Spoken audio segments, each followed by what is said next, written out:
My sister has been experimenting with vegan recipes for quite some time now, as her daughter has an egg, dairy, and gluten allergy. So stay tuned for one of her favorites.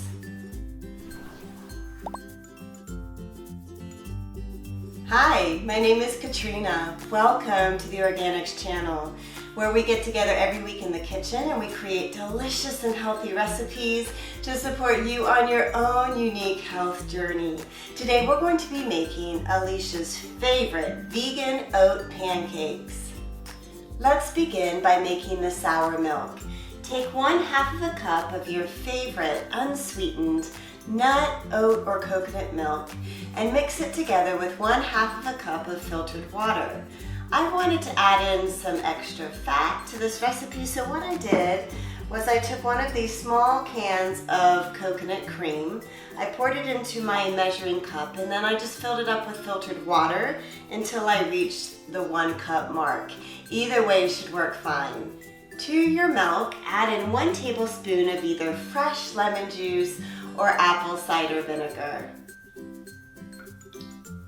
Now we're ready to make the oat flour.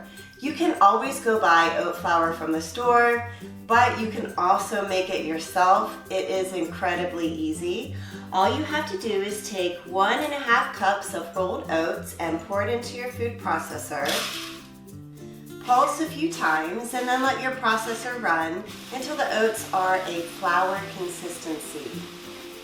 Pour your oat flour into a mixing bowl and then add in 1 to 2 tablespoons of coconut sugar or your preferred sweetener, 2 teaspoons of baking powder and 1/4 teaspoon of baking soda. Whisk together your dry ingredients really well. Now we are ready to add in your sour milk, along with 1 teaspoon of pure vanilla extract. Whisk together again to make your pancake batter. I like to pour the batter into a liquid measuring cup to make it easier to pour out. Heat your skillet on medium-low heat and grease it with some avocado oil or the oil of your choice. When your skillet is warmed up, add in about 1/4 cup of the pancake batter. Cook until you see some bubbles forming and then carefully flip them over to cook on the other side. You want a nice light golden brown color. We are ready to give these vegan pancakes a try.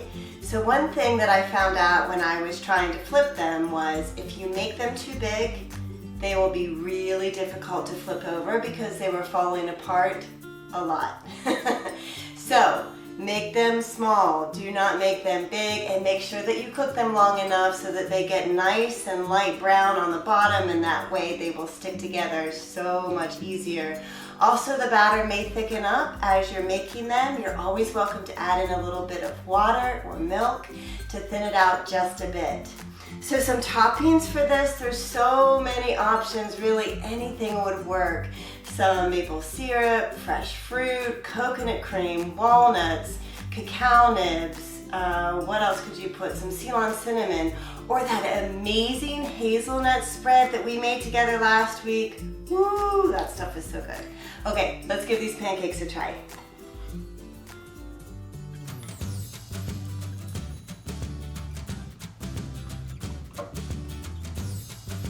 These pancakes are so warming. They're nice and light, but they're heavy enough that they will stick to your belly when you eat them, since they are mostly made out of oats. And they're so versatile. You can put so many different toppings on here and change the flavor. It's such a good, solid pancake to start off with and then really make your own. I hope you give them a try. Thanks so much for joining me today. Hey, take great care of yourself this week, make healthy choices, and I look forward to seeing you next week in the kitchen. Take care. Bye-bye.